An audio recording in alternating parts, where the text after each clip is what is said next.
आप सब लोगों को मेरा नमस्कार और वीडियो देखने के लिए धन्यवाद। तो आज ये गीत है, जैसे कि पत्नी अपने पति से कहती है, वो बहुत पीते रहते हैं। अब पीने का मतलब और बहुत कुछ होता है, तारी। तो तारी पीते रहते हैं या मस्त रहते हैं, और फिर वो घर गृहस्थी कैसे चलेगा। तो वो इसी के लिए बोलती है, वो बार बार अपने पति को बोलती है, अरे तारी मत पीजिए, तारी मत पीजिए। तो वो मानते ही नहीं है। अब वो गुस्सा आता तो क्या क्या करते हैं, सुनिए।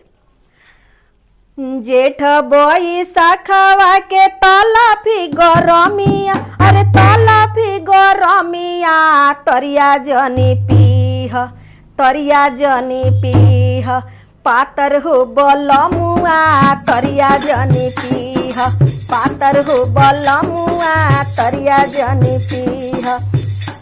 रे वो हो जे तरिया जे पातर पिया पियले, अरे पातर पिया पियले, माती माती ए हो माती माती, ये भागेले परदेसवा, माती माती ये भागेले परदेसवा, माती माती।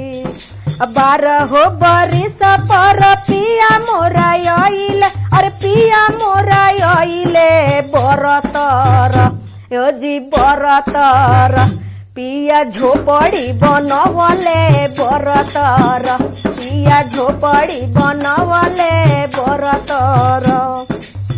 खिसियाइल बारन तो ऐसे झोपड़ी बाहर बनावतारन।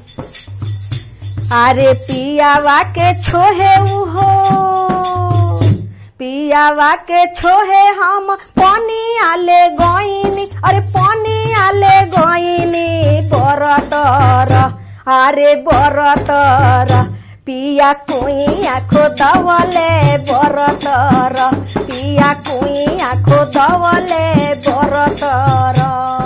पियावा के छोहे हम जेवाना ले गईनी, अरे जेवाना ले गईनी बरतर, अरे बरतर, पिया पतई चबवले बरतर, पिया पतई चबवले बरतर।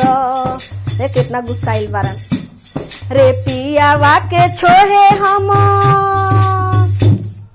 पियावा के छोहे हम सेजिया डसवनी, अरे सेजिया डसवनी बरतर, हरे बरतर, पिया सवतिले वइले बरतर, पिया सवतिले वइले बरतर, पिया सवतिले वइले बरतर।